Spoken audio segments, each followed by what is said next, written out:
विश्व 24 न्यूज हर पल आपके साथ।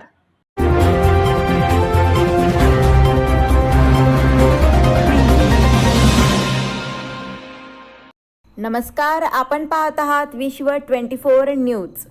पत्रकार अभिजित कुलकर्णीसह आजची आणखीन एक ब्रेकिंग न्यूज। 50 लाख रुपये द्या अन्यथा वैद्यनाथ मंदिर बॉम्बने उडवेन, विश्वस्तांना धमकी। 12 ज्योतिर्लिंगापैकी एक असलेल्या प्रभू वैद्यनाथाचं परळी येथील मंदिर बॉम्बने उडवून देण्याची धमकी देण्यात आली आहे। पत्राद्वारे धमकी मिळाल्याने परळीत खळबळ उडाली। वैद्यनाथ मंदिर समितीच्या विश्वस्तांच्या नावे हे धमकीचं पत्र मिळालं असून पोलीस प्रशासनाने मंदिर व परिसरात बंदोबस्त वाढवला आहे। मार्च 2020 पासून हे मंदिर कोरोना महामारीमुळे बंद ठेवण्यात आले होते। महिनाभरापूर्वी मंदिर उघडण्याचा निर्णय राज्य सरकारने घेतल्यानंतर हे मंदिर भाविकांसाठी दर्शनासाठी खुले करण्यात आले। मंदिरात भाविकांची दर्शनासाठी गर्दी होत असतानाच शुक्रवारी हे धमकीचं पत्र आलं आहे। वैद्यनाथ मंदिर सचिव राजेश देशमुख हे शुक्रवारी मंदिरात आले असताना टपालाद्वारे आलेले पत्र ते पाहत होते। यातील एक पत्र व्यंकट गुरुपद मठपती स्वामी या नावाने आले होते।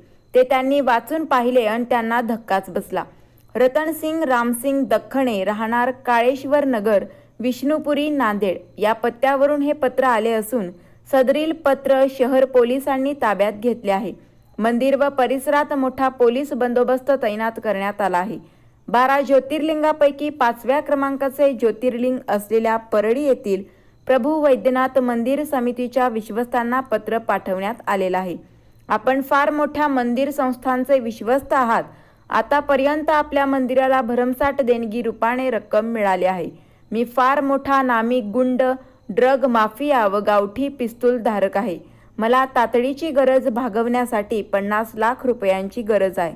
हे पत्र मिळताच पत्त्यावर रक्कम पोहोच करावी, अन्यथा मी वैद्यनाथ मंदिर माझ्याकडील RDXने उडवीन, अशी धमकी तथाकथित ड्रग माफियाने पत्राद्वारे दिली आहे। या प्रकरणी संस्थांच्या तक्रारीवरून शहर ठाण्यात गुन्हा दाखल करण्यात आला आहे। त्याचबरोबर पोलिसांनी मंदिराची सुरक्षाही वाढवली आहे। राज्यातील महत्त्वाच्या आणि आपल्या भागातील ताज्या बातम्या पाहण्यासाठी आजच आमच्या विश्व 24 न्यूज चॅनलला YouTube वर सबस्क्राईब करा आणि बेल आयकॉन प्रेस करा।